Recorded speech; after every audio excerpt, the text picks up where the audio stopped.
스티븐 호킹 질문의 답이라. 나는 컴퓨터 바이러스를 생명체로 간주해야 한다고 생각한다. 그리고 우리가 지금까지 만들어낸 유일한 생명체의 한 형태가 순수하게 파괴적인 존재라는 사실은 인간 본성의 한 단면을 보여주고 있는 것 같다. 우리도 우리 자신의 형상으로 생명을 창조한 것이다. 이런 전자기반의 생명에 대해서는 다시 언급할 것이다. 빅뱅 이전에는 무엇이 있었습니까? 무경계 조건에 따르면 빅뱅 이전에 무엇이 있었는지를 묻는 것은 의미가 없습니다. 그것은 마치 남극에서 남쪽이 어디냐고 묻는 것과 마찬가지입니다. 빅뱅 이전에는 언급할 수 있는 시간의 개념이 없기 때문입니다. 시간 개념은 오직 우리 우주 안에만 존재합니다. 자, 만일 신이 존재한다면 하고 기회가 생긴다면 무엇을 물어보시겠습니까? 이 질문은 결국 우주는 신이 우리로서는 알 수 없는 이유로 선택한 방식에 의해서 시작된 것입니까?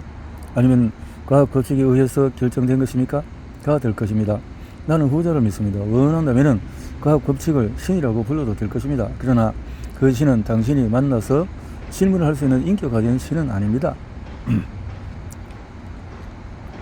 그렇다면 신은 애초에 아무런 자유도 가지지 못하게 이런 우주는 상당히 복잡하고 다양한 모습을 가지고 있지만 단지 세 가지 기본 재료만 있으면 우주를 만들 수 있다는 사실이 밝혀졌습니다.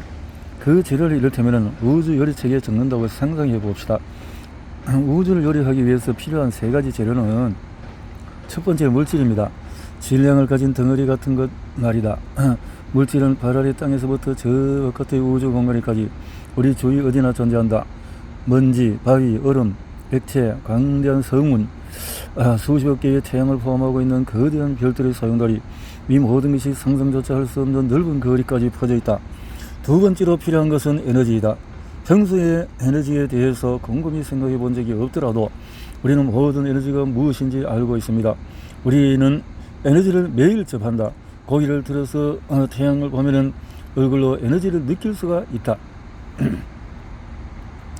1980년대 초까지 내 건강은 계속 나빠졌다. 후드가 약해지면서 끊임없이 일어나는 질식 발작을 견뎌야 했고 먹을 때마다 음식물이 폐로 넘어가는 문제 때문에 고생을 했다. 1985년에 스위스의 세른, 즉 유럽 원자핵 공동연구소를 방문하던 중에 폐렴에 걸렸다. 정말로 생사를 오가는 순간이었다. 나는 루테른 칸토나 병원에 응급 환자로 실려갔고 그것에서 곧바로 인공호흡기가 부착되었다. 의사들은 저에게 이 이상 아무것도 할 수 있는 것이 없으며, 그래서 이런 모습이 있네. 우린 거대한 질문을 던져야 하는가? 그러다가 내 병명이 일종의 운동 뉴런 질환인 근위축성 축삭경화증 ALS라는 것을 알게 되었다.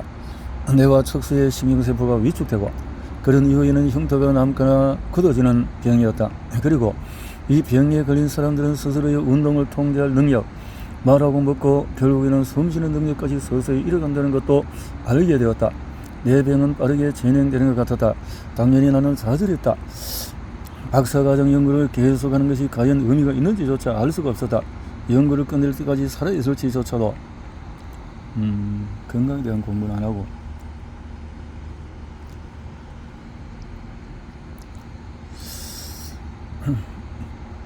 앞으로 우리가 양자 정력 법칙을 완성하고 우리 우주 탄생에 대해서 완전히 이해하게 되면 그 성과는 대부분 호킹의 얻기 위해 올라서서 이루어진 것입니다. 신은 존재하는가? 모든 것은 어떻게 시작되었는가? 우주에는 다른 지적인 생명체가 존재하는가? 우리는 미래를 예측할 수 있는가? 블랙홀 안에는 무엇이 존재하는가? 시간 여행은 가능한가? 우리는 지구에서 살아남을 건가? 우주를 식민지로 만들 것인가? 인공지능은 우리를 어떻게 능가할 것인가? 우리는 미래를 어떻게 만들어 가야 하나? 스티븐 호킹 재단은 이 책을 적는 데 도움을 준 킵슨, 에드 매드메인, 폴 데이비스, 잭스, 데임 셜리, 나바로, 마틴 레스메크, 로멀 커니나 이게 신저 등등등등등등 또 이렇게 감사드립니다. 인간의 마음이라 믿을 수 없을 만큼 대단하다. 잠재력을 피우기 위해서 지금으로부터 100년 전쯤에 알베르트 아인슈타인은 우리가 이해하는 우주, 시간, 에너지, 물질에 대한 내용의 새로운 혁명을 일으켰다.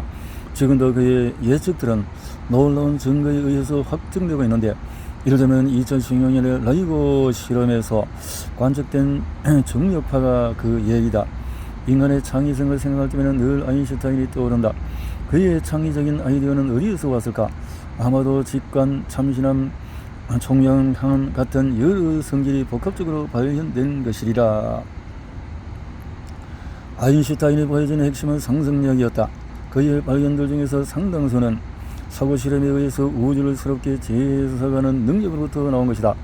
16살 때부터 그는 빗살에 올라타는 것을 상상하면서 빗살 위에서 보면은 빛이 얼어붙은 파동처럼 보일 것이라고 생각했다.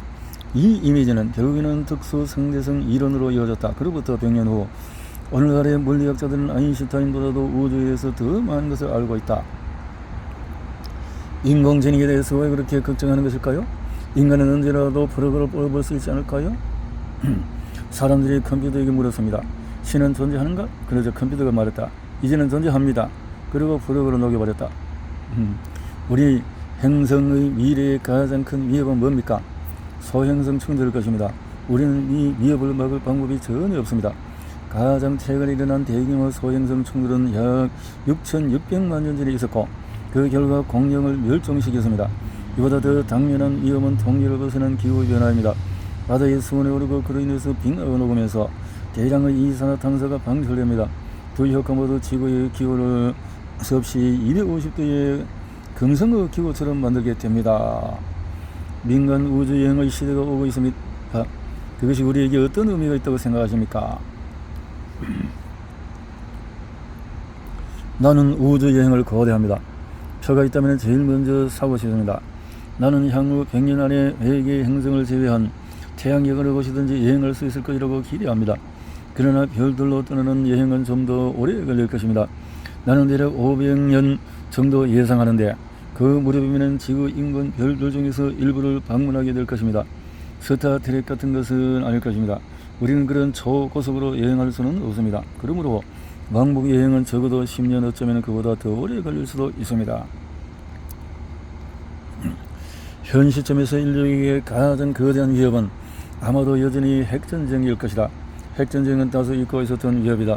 러시아와 미국이 더 이상 서로에게 호전적이지 않기 때문에 불의의 사고가 일어나거나 러시아와 미국의 핵무기를 테러리스트가 장악한다고 생각해봐라. 그리고 핵무기 보유국이 늘어날수록 위험은 더욱 증가한다.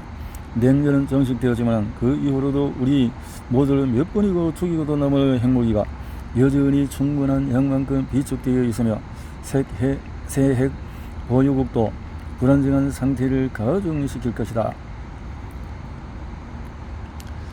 그는 그의 나이 불과 21살에 그에게 어느날 시한부 선고를 내린 르기력병의 끔찍한 병세와 맞서 싸우면서 자신의 가족과 학문을 지켰다.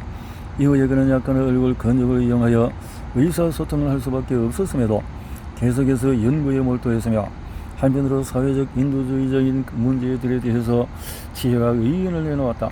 호킹은 호킹 복사, 호킹 온도, 우경제 이론, 정보 모선 등의 획기적인 물리학 이론들을 제시했을 뿐만 아니라 과학이 지구가 당면한 문제들을 해결하는 데 중요한 역할을 한다고 생각했다.